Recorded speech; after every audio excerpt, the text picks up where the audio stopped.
Bonjour les Sagittaires, bienvenue dans votre guidance de janvier. Nous allons voir ensemble les messages pour vous. Je vous invite également à regarder la guidance de 2026, à l'enregistrer, à y revenir en cours d'année. Vous pouvez y revenir en fin d'année 2026 pour faire le point. Certains d'entre vous l'ont fait pour 2025 et c'est toujours très intéressant d'avoir vos retours. Alors, premier message, la meringue. Avec peu, tu peux beaucoup. J'ai l'impression qu'ici, il ne faut pas se limiter. C'est comme si vous vous disiez, bah non, je ne peux pas commencer ce projet ou rêver de ça parce que j'ai pas suffisamment. Il me manque quelque chose. C'est l'idée de se lancer avec ce qu'on a.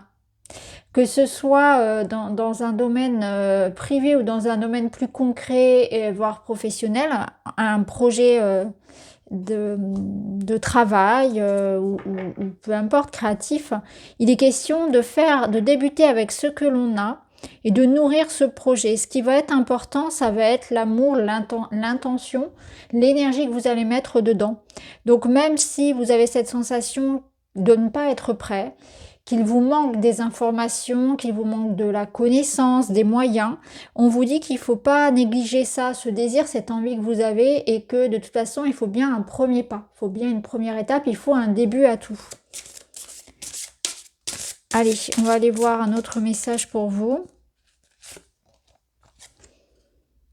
Qu'adviendra-t-il ensuite? Soyez prêts pour l'aventure, chamboulement et changement, pause avant l'action. Ici, on vous dit que vous êtes dans une étape en quelque sorte de préparation, surtout si cette énergie-là résonne beaucoup pour vous. Et ce qui va se passer en janvier, c'est qu'il va y avoir un enchaînement de situations, de circonstances qui vont faire en sorte que ça évolue. Donc quelque chose démarre et ça va vraiment partir. À un moment donné, ça va partir très rapidement. Donc là, préparez-vous, reposez-vous si nécessaire, accumulez les démarches, les informations, faites comme une sorte de petit bagage, soit énergétique parce que il va falloir être prêt quand les choses vont bouger, ou bien d'informations, etc. Soyez prêts en fait parce que, soyez quelque part dans les starting blocks, c'est ce que je ressens, parce que ça va, à un moment donné, l'énergie va s'accélérer. Voilà, il va y avoir comme un rebondissement, une accélération, et puis la porte va s'ouvrir d'un coup, il faudra y aller. Donc il y a un temps comme ça de préparation, de repos, et puis tout à coup un événement va enclencher un processus et ça va bouger rapidement. Là, il y a aussi la notion de foi en l'avenir, de foi en soi, de confiance, parce que c'est comme si cette question-là, qu'adviendra-t-il ensuite, elle venait vous dire, voilà, je commence quelque chose, ou je réfléchis, j'envisage, je rêve à quelque chose, mais je me pose en même temps beaucoup de questions. Je suis très inquiet et ça me maintient dans une énergie de procrastination. Ça m'empêche finalement d'oser quelque chose. Donc là, l'avenir, on verra. De toute façon, comme on l'a vu tout à l'heure, il faut bien un début à tout. Et chaque personne qui a réussi, elle a d'abord commencé un petit pas. Elle s'est fait confiance en fait. C'est avant tout ça. Peut-être même qu'elle est tombée plusieurs fois et elle s'est relevée. Là, qu'adviendra-t-il? Ça vient vous titiller quelque part certaines peurs face à l'avenir ou au succès de vos entreprises, à la pérennité de ce que vous faites, etc., à sa valeur peut-être même, est-ce que ça va être reconnu, est-ce que ça en vaut la peine? Donc ça en vaut la peine à partir du moment où pour vous ça fait sens et c'est important là à l'instant T. Alors on va voir. Que vous dit le tarot? Et ben voilà, j'y pensais, j'avais cette carte en tête, c'est rigolo. L'impératrice. L'impératrice, c'est l'archétype de la maman, de celle qui met au monde, de celle qui apporte de la nourriture, qui permet de développer, justement, de faire grandir, de faire pousser quelque chose. Donc, on est sur une énergie où, effectivement, quelque chose prend de l'ampleur. Il y a une croissance dans un domaine de votre vie. Donc ça peut être un mois où vous reprenez à zéro quelque chose, où vous reprenez en main, peut-être pas à zéro, plus reprendre en main une situation dans laquelle vous allez mettre de l'amour, de l'attention, du temps, apporter de la nourriture sous une forme ou une autre pour que ça avance. Donc vous vous investissez pleinement. L'impératrice, elle amène de la beauté, elle amène de l'amour, de la douceur, de bonnes idées. elle prend soin d'eux. Donc c'est un mois où vous allez avoir envie de prendre soin de ce qui est important pour vous. Ça peut être votre santé, ça peut être votre corps, ça peut être un projet, ça peut être votre domaine relationnel, ça peut être votre famille, votre couple. Il y a quelque chose qui compte pour vous et vous allez vous dédier à ça. Y mettre vraiment beaucoup d'attention et d'amour comme le ferait une maman pour son enfant. Et ça me parle quand même de quelque chose qui prend vie et qui a beaucoup de potentiel. Alors on va voir le petit bémol en fait, la face un petit peu sombre de ce mois de janvier. C'est un petit peu l'avertissement, on va dire, avec un tarot un petit peu plus sombre. L'avertissement ici, ce serait de ne pas se comparer aux autres, de ne pas rentrer dans des jeux de comparaison, de concurrence, de se frotter ici à une certaine forme de rivalité mal placée. Donc, il se peut ici qu'on vous invite vraiment à pas regarder ce qui se passe ailleurs, à ne pas être jaloux de ce que ne vous possédez pas et ce qu'ont les autres. Vous voyez, c'est vraiment rester focus sur votre projet, votre ambition, sur vous-même.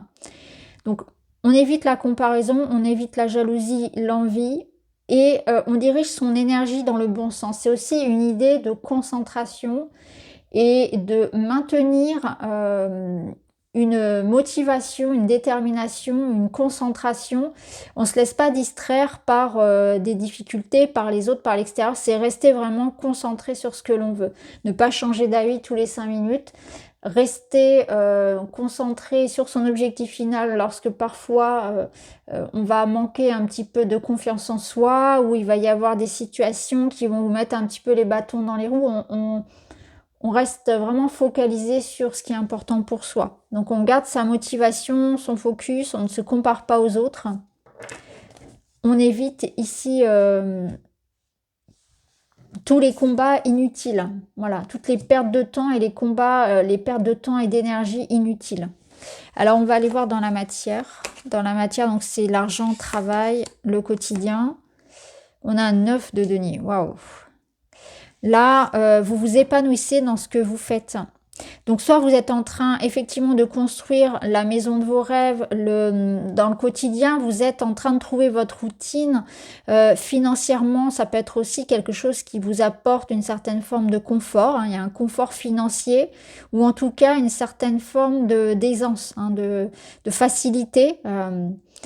Ça nous parle comme d'autonomie, donc on voit que pour certains, ça peut être en lien avec l'idée ici de faire les choses par soi-même. Donc on va voir comment ça va résonner. Je vais prendre d'autres cartes. En tout cas, c'est une très belle carte. C'est la concrétisation d'un objectif. Hein.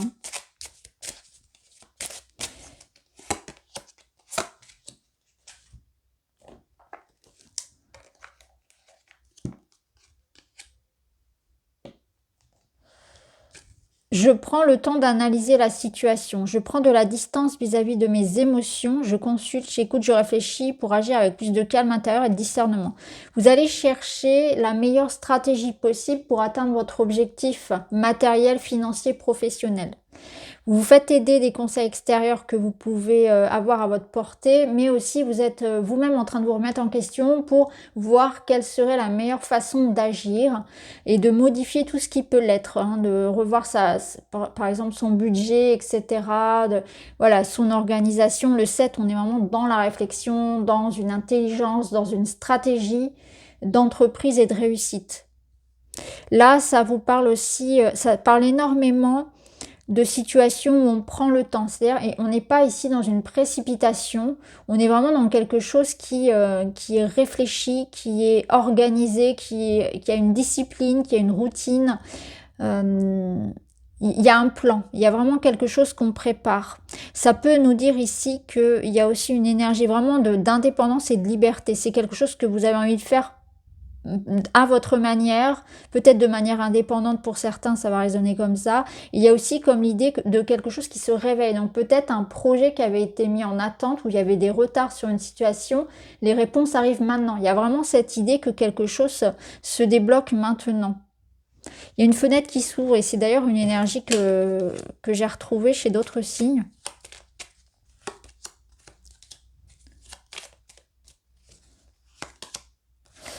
Il y a des contrats. Des contrats, il y a un oui. Il y a un oui administratif, financier. Alors, la tour, elle peut représenter une banque, une entreprise, un tribunal. Il y a un accord, une signature qui se font là. Donc, vous avez effectivement un nouveau cycle avec quelque chose qui s'engage, quelque chose qui se signe. Donc, des contrats, un verdict positif, un accord. Ça peut être une association, une collaboration, l'idée d'intégrer une équipe ou en tout cas un espace à plusieurs pour certains également. Mais c'est l'idée aussi de s'engager dans une voie. Alors vous voyez avec la tour, il y a cette notion de progression, de temps nécessaire, de voir l'objectif final, de miser sur l'avenir, sur des objectifs qui à long terme sont rentables aussi. Donc on vise quelque chose de rentable à long terme. On s'investit dans quelque chose de stable et de sécure. Ok, il y a encore une fois hein, cette notion de faire les choses pour soi, par soi, à sa manière, ça ressort encore. Alors on va voir maintenant dans le domaine du relationnel. Dans le domaine du relationnel, vous avez un ermite. L'ermite, c'est je pense à moi, je prends du temps pour moi. Même si j'ai plaisir à être avec les autres, c'est pas forcément une solitude complète, hein, on n'est pas dans l'ermite complet qui vit au fond de sa grotte, mais on est quand même dans l'idée de je priorise mes besoins. Lorsque j'ai besoin d'être seule, je coupe tout. Et les gens qui m'aiment accepteront que j'ai besoin de poser des limites. Hein. C'est celui qui sait poser les limites, qui sait s'écouter, qui comprend que les conseils des autres c'est bien, mais chacun va expérimenter à sa façon, donc ce qui vaut pour l'un ne vaut pas pour l'autre. Je vis ma vie, je pense à moi, je suis ma voix.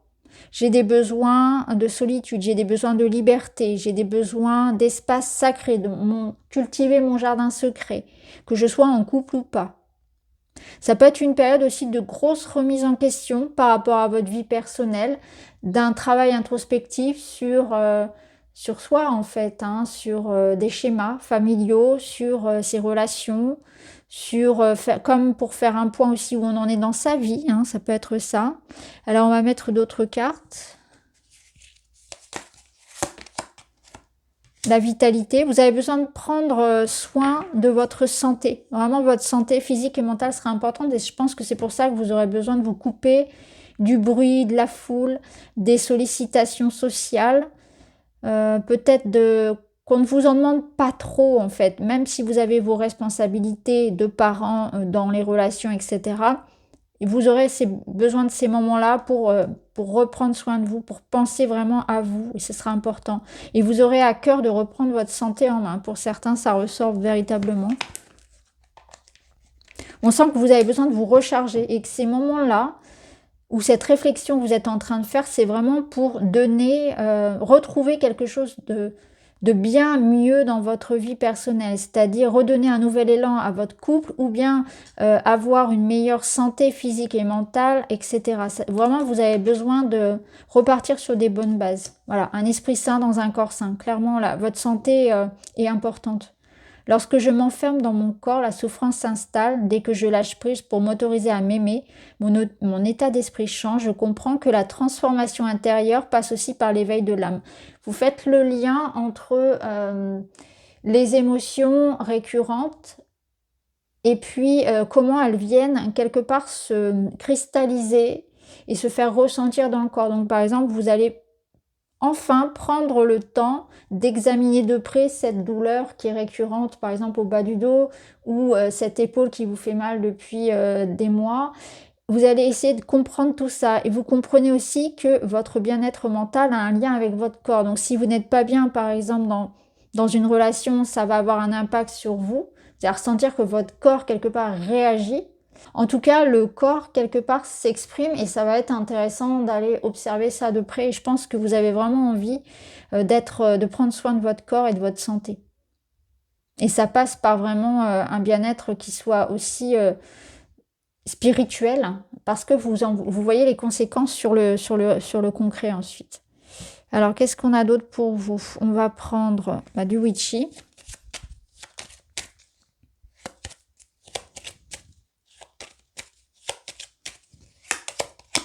On a le livre et les montagnes. Oui, alors là, vous voyez clairement, c'est qu'il y a quelque chose qu'on a besoin de comprendre et de faire sortir. En fait, il y a une émotion il y a quelque chose qui est comme coincé en vous. Alors peut-être que vous avez vécu quelque chose et puis vous avez mis un mouchoir dessus. Vous n'avez pas pris le temps d'exprimer vraiment ce que vous avez ressenti sur le moment. Et puis c'est resté quelque part dans un coin de vous et ça se fait ressentir maintenant. Donc vous prenez le temps d'aller chercher en vous ce qui appelle, ce qui est encore blessé, la part en vous qui est encore blessée, parce que finalement elle s'exprime d'une manière ou d'une autre dans vos réactions, dans vos émotions, dans vos comportements relationnels, et ça on a vraiment besoin de l'exprimer. Voilà, premier message. Ensuite, il y a quelque chose qui va être dit, qui va être verbalisé. Donc là, attendez-vous à ce qu'au niveau amoureux, relationnel, il y ait des révélations et vous allez comprendre pourquoi ça bloquait dans un lien, pourquoi ça bloquait en amour, pourquoi, de manière générale, ça n'avançait pas. Donc vous allez mettre enfin le doigt sur quelque chose qui empêchait un épanouissement amoureux ou relationnel ou personnel. Donc c'est vraiment un mois important pour vous. Alors un autre petit message. Humour, rire, autodérision, fête, moment joyeux, de la bien-être et légèreté. Oui, vous allez retrouver une légèreté parce que je pense qu'il y a quelque chose qui va se libérer. Donc soit c'est quelque chose qui se libère dans votre psyché, dans votre corps, ou bien parce que les mots sont posés, on a une compréhension sur une situation, quelque chose se dénoue au sein d'un lien.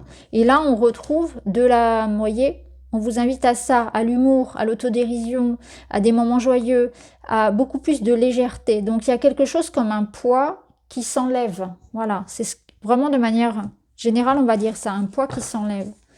Alors, la finalité. L'as de denier. L'as de denier, c'est une nouvelle énergie. Donc c'est une nouvelle façon de prendre soin de soi, de son corps, de son énergie, comme on l'a vu, un nouveau mode de vie, un nouvel état d'esprit. C'est aussi un nouveau projet, un nouveau bébé, quelque chose qui entre dans votre vie. Et en plus, dans ce tarot, c'est vraiment très bien exprimé parce qu'on sent bien tout le côté précieux dans la manière dont elle tient son coin, son denier. Donc là, vous voyez, en plus, on a des fleurs, on a quelque chose qui... un petit peu à l'image de l'impératrice est en train de s'épanouir, voilà, de fleurir. Donc il y a quelque chose qui commence et qui va s'épanouir. Alors ça peut être vraiment votre féminité, votre rapport à votre féminité, votre rapport à votre corps, votre rapport à votre intimité.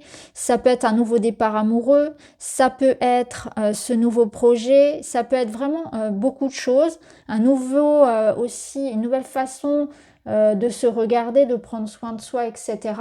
On est vraiment sur un nouveau départ concret. Alors, on termine avec un petit message. Les cristaux veillent sur toi. En chassant la négativité et en prenant le temps de te régénérer, ça c'est ce qu'on a vu ici avec l'ermite, tu maintiens un haut niveau de vitalité afin de t'adapter avec aisance aux aléas de la vie. Les circonstances te sembleront bien moins compliquées et bien plus faciles à gérer, soit ta priorité. Voilà, soit ta priorité. C'est exactement ce qu'on a vu ici avec l'ermite et la vitalité. Effectivement, quand on est fatigué, on a bien moins de ressources ensuite pour affronter bien évidemment le quotidien. Donc là, on a le sentiment quand même que vous avez besoin de revenir à l'essentiel. Voilà pour vous les amis, j'espère que ça vous parle. Je vous embrasse, à très vite.